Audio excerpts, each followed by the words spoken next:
Assalamualaikum warahmatullahi wabarakatuh. Bapak, Ibu-ibu, hadirin hadirat sidang jamaah tarbiyat online yang berbahagia. Alhamdulillah dengan karunia Allah Subhanahu wa taala pada malam hari ini kita kembali bisa mengadakan acara tarbiyat. Karena itu pada kesempatan ini saya ingin menyampaikan sabda-sabda dari imam kita tercinta, ya, dari huzur kita tercinta, ya, mengenai beberapa hal yang perlu kita perhatikan. Yang pertama, pada kesempatan ini saya ingin menyampaikan beberapa kutipan dari sabda huzur, khususnya berkenaan dengan masalah pertabligan. Ini bukan satu hal yang baru, ya, tapi ini harus terus diingatkan, mengingat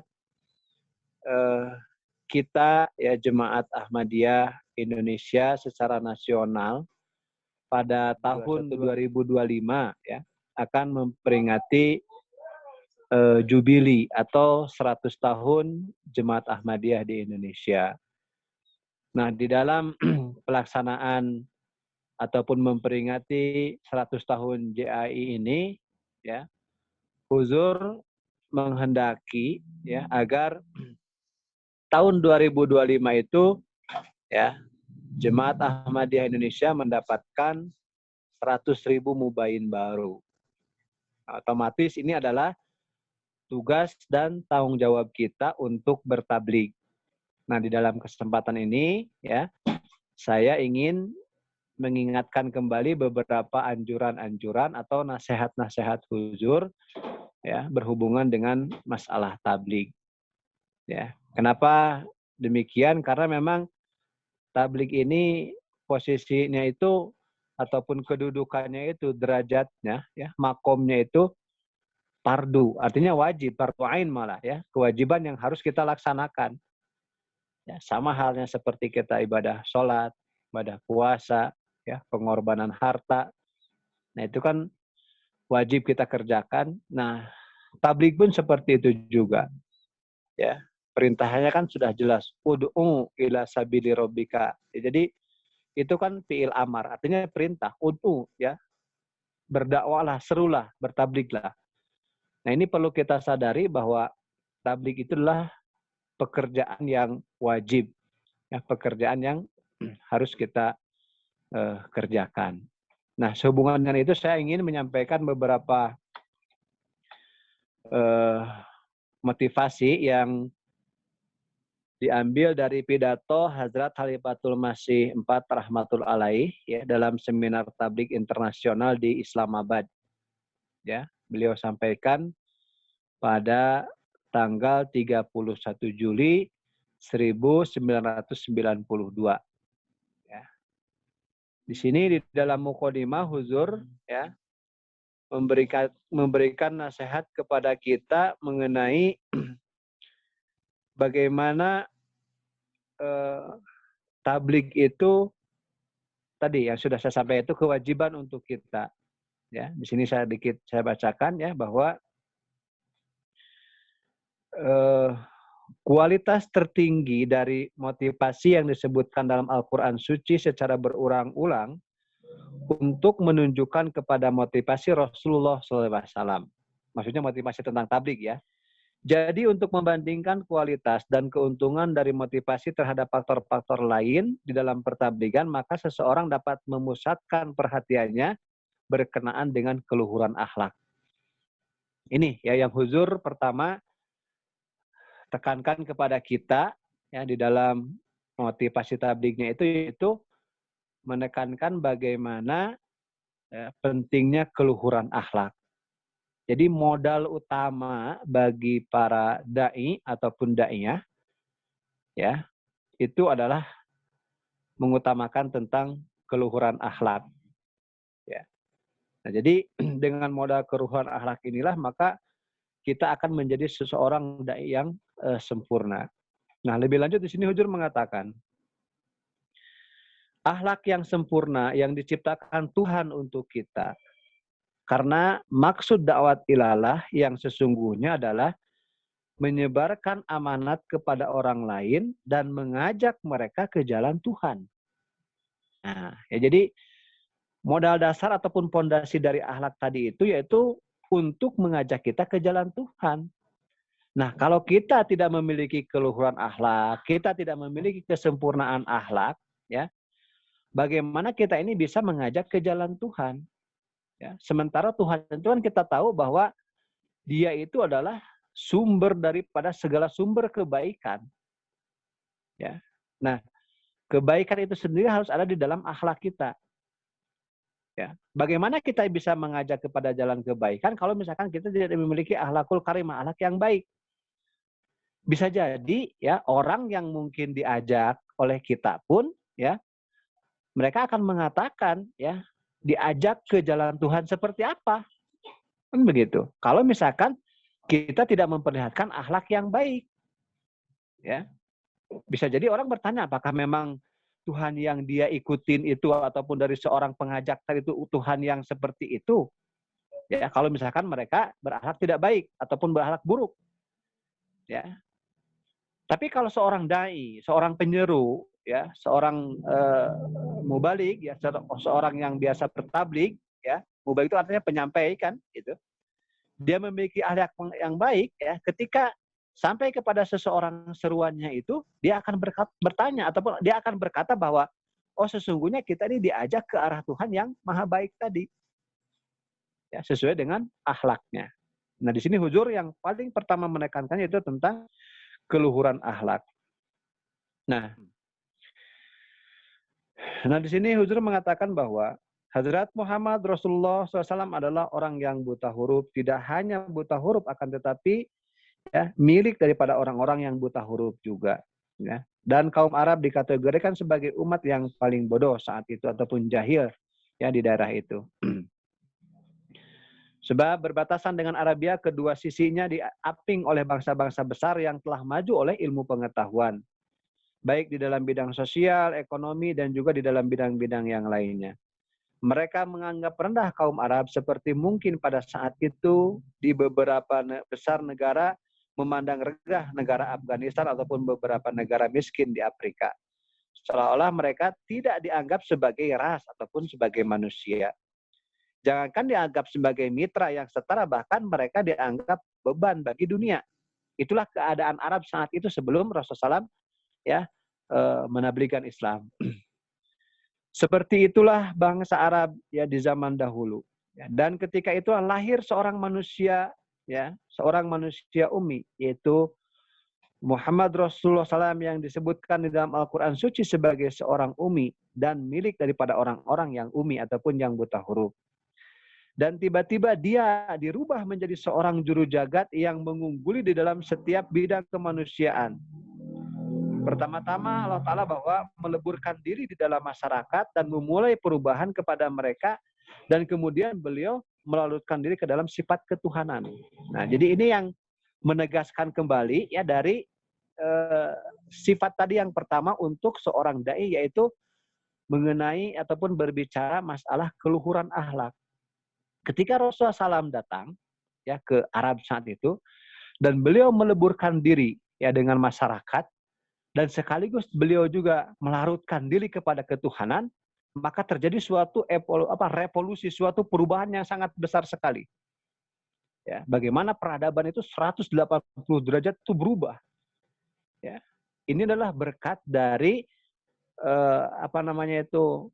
larut ya ataupun kecintaan Rasulullah SAW kepada ketauhidan kepada Allah Subhanahu wa taala sehingga bisa merubah identitas suatu bukan orang saja ya, suatu negara, suatu tempat ya yang tadinya dikatakan umi, jahil, bodoh dan lain sebagainya, ketika dia mendekatkan diri kepada Allah Subhanahu wa taala dengan sekuat tenaga, maka dia bisa memberikan suatu revolusi ataupun perubahan yang sangat besar. Ya. Nah, ini kekuatan ataupun pengaruh dari akhlak tadi. Nah, jadi kita pun ya, seorang dai kalau memiliki akhlak yang tinggi, memiliki akhlak yang luhur ya, otomatis akan menjadikan suatu reformer, akan menjadi suatu pemberi perubahan, pembaharu. Ya. Nah, jadi ini perlu kita camkan, ya, khususnya kita sebagai orang-orang Ahmadi, ya.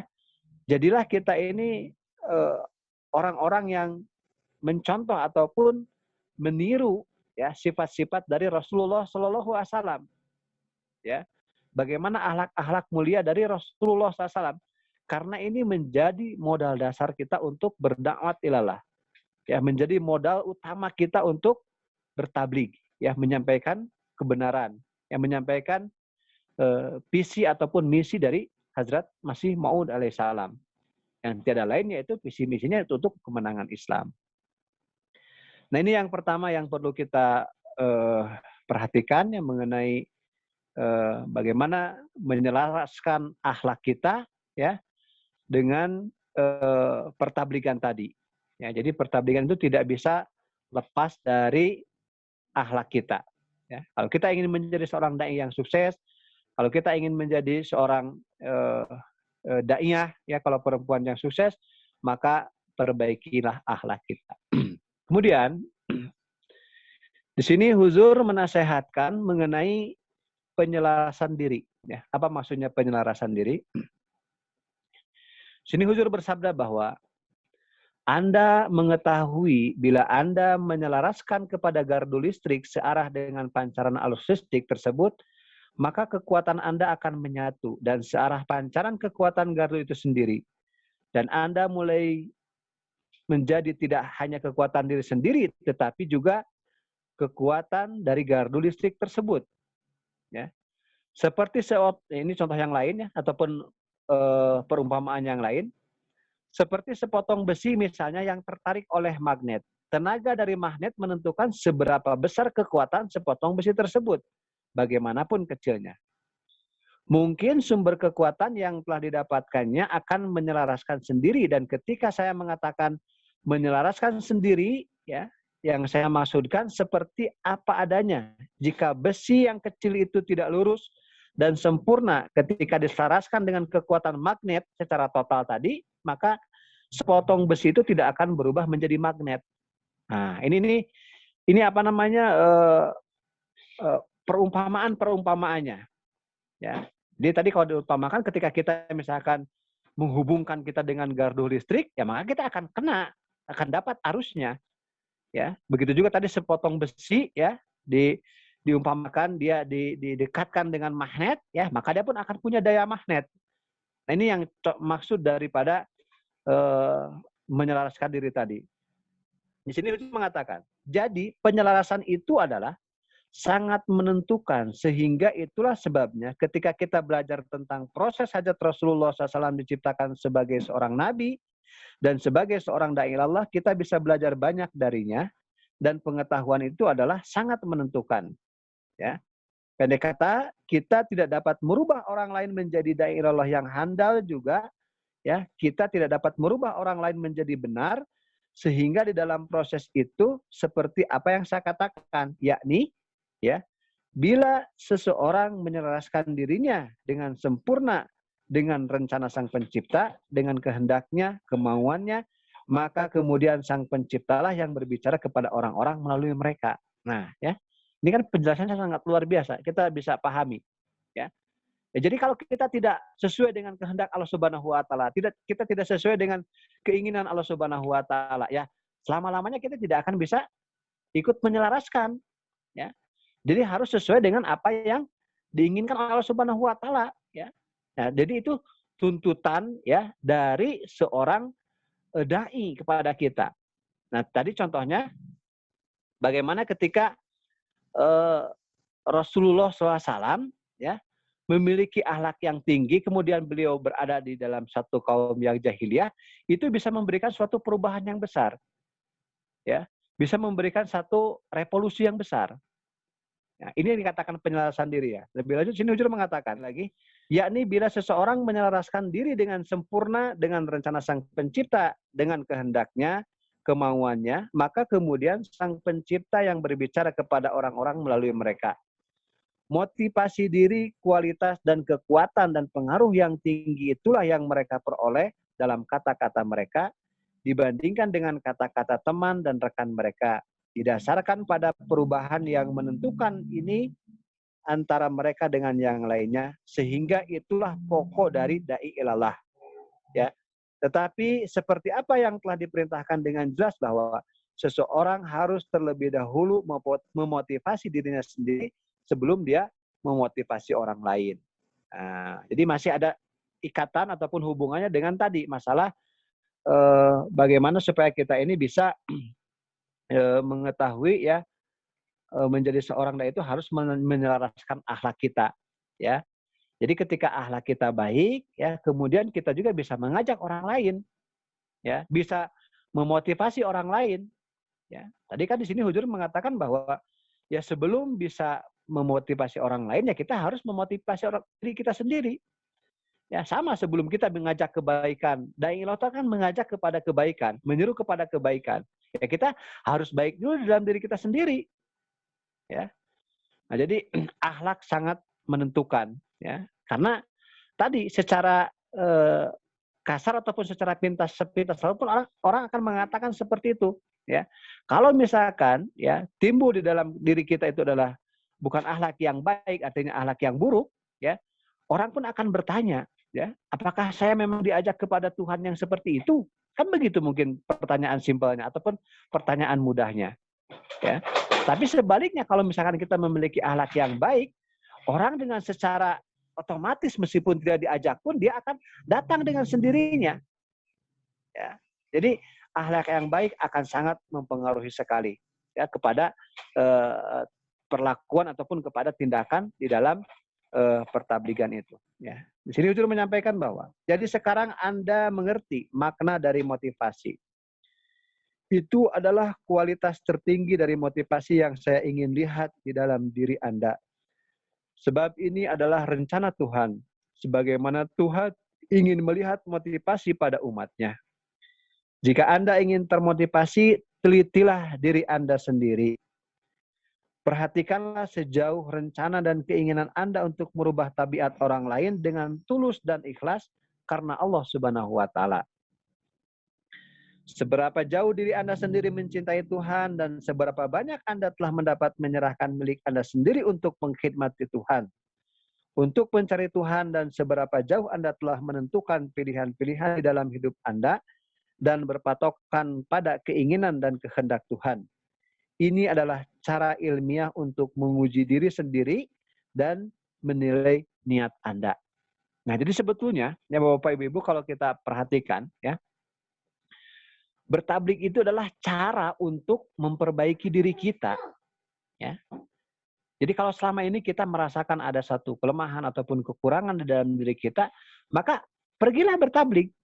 Ya. Nah ini otomatis dengan kita melaksanakan tablik, ya, itu kelemahan-kelemahan, kekurangan-kekurangan ataupun ya Islam bisa dikatakan kekurangan kita ini akan diperbaiki. Ya. Karena apa? Ya ketika kita menyampaikan suatu kebaikan, otomatis itu akan baik di dalam diri kita dulu. Ya, kata Hujur tadi kan itu hukum alamiahnya begitu. Ya. Nah, sekarang mungkin banyak orang yang merasakan kenapa malas tablik ataupun dan lain sebagainya kan yang menjadi permasalahan itu. Ya. Jadi tadi saya ingin tekankan satu bahwa tablik itu adalah kewajiban. Ya. Sama pardunya, sama wajibnya, ya, sama dengan kita melaksanakan sholat, membayar zakat, puasa, dan ibadah yang lain. Ya. Nah, kemudian yang kedua, ya, mungkin selama ini, ya, kenapa kita malas untuk pergi bertablik ataupun menyampaikan pesan-pesan Islam ini, ya, karena kita masih menganggap tablik itu suatu pekerjaan yang tidak menghasilkan apa-apa. Ya. Ya. Padahal, ya, tidak ada suatu perintah sekecil apapun di dalam Al-Quran yang di dalamnya itu tidak memiliki faedah ataupun tidak memiliki manfaat. Ya. Sekecil apapun perintah yang ada dalam Al-Quran, pasti manfaatnya itu sangat besar. Pasti faedahnya itu sangat besar. Ya. Namun mungkin kita saja yang belum memahami apa fungsinya, apa faedahnya. Ya. Terlepas dari itu pun seperti orang-orang misalkan kenapa banyak orang malas melaksanakan sholat. Ya. Karena menganggap sholat itu pekerjaan yang tidak ada faedahnya. Padahal itu jelas perintah Al-Quran. Nah, tabligh pun seperti itu juga. Ya, tabligh pun adalah perintah Al-Quran. Kewajiban untuk kita, fardu untuk kita. Ya, maka kerjakanlah itu, amalkanlah itu, ya. Dan saya yakin dan percaya kalau kita melaksanakan tablik, ya, pasti kita akan mendapatkan kelezatan ataupun kenikmatan. Karena itu adalah perintah Allah Subhanahu wa taala. Nah, mungkin selama ini yang belum kita dapatkan. Ya, kita belum merasakan kenikmatan ataupun kelezatan dari bertablik. Apa sih kenikmatan tablik itu sebetulnya? Apa sih kelezatan bertablik itu sebetulnya? Ya. Nah, kalau kita sudah merasakan kenikmatan ataupun kelezatan di dalam bertablik, pasti kita tidak akan pernah mau meninggalkannya. Kenapa? Karena tahu itu nikmat dan lezat. Ya. Seperti kita di dalam memenuhi kebutuhan rohani, kebutuhan jasmani kita, badan kita, tubuh kita. Ya, setiap hari kita kan harus makan. Bahkan ada yang sampai satu hari makan tuh 3 kali, ya, lebih dari 2 kali. Karena apa? Karena di dalam makanan itu sendiri ada kenikmatan, ada kelezatan. Nah, tablik pun seperti itu. Ya. Kita harus merasakan kenikmatan dan kelezatan apa itu tablik. Nah, bagaimana supaya bisa memperoleh kenikmatan dan kelezatan itu? Ya kita harus pergi bertablik. Ya harus menyampaikannya. Ya. Kalau kita tidak pernah menyampaikan, kalau kita tidak berangkat bertablik, ya bagaimana bisa merasakan nikmatnya tablik itu? Ya sama seperti makan, kan tadi saya contohkan, ya. Bagaimana ingin merasakan nikmatnya makan? Ya pergi ke dapur, ambil piring, ambil nasi, ambil ikannya, ambil lauknya. Baru kita masukkan ke dalam mulut kita. Baru kita akan merasakan kenikmatan atau kelezatan. Ya. Nah, tablik pun begitu. Ya, jadi mulai dari sekarang, ya upayakanlah, usahakanlah di dalam diri kita, ya supaya kita memiliki gairat ataupun semangat, ya termotivasi untuk bertablik. Ya, sampaikanlah kepada mereka. Ya, tablik itu bisa bermacam-macam, tidak harus menyampaikan dalil saja, tidak. Menambah kenalan pun itu bisa dikatakan bertablik. Ya, menolong orang ataupun membantu orang pun itu dikatakan bertablik. Banyak sekali. Ya, tidak mesti harus ngomong saja, misalkan seperti ustadz-ustadz yang lain yang di panggung dan lain sebagainya. Tidak seperti itu. Menjalin hubungan baik pun itu sudah termasuk tablik. Ya, atau kita misalkan mendukung ataupun mendorong, ya orang-orang yang misalkan mau berangkat bertablik.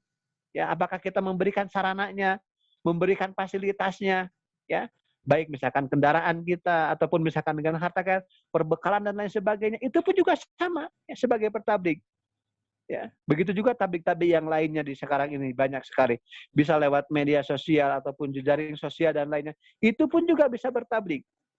Ya, tim online, tim tablik online kita kan sudah menyiapkan konten dan lain sebagainya. Itu pun juga sarana untuk bertablik. Banyak sekali caranya. Ya. Nah, Bapak, Ibu-ibu, hadirin hadirat semuanya, itu saja yang dapat saya sampaikan. Ya, mudah-mudahan bisa bermanfaat bagi kita semuanya dan menambah gairah dan semangat kita untuk melaksanakan tablik. Ini saja yang dapat saya sampaikan, ya.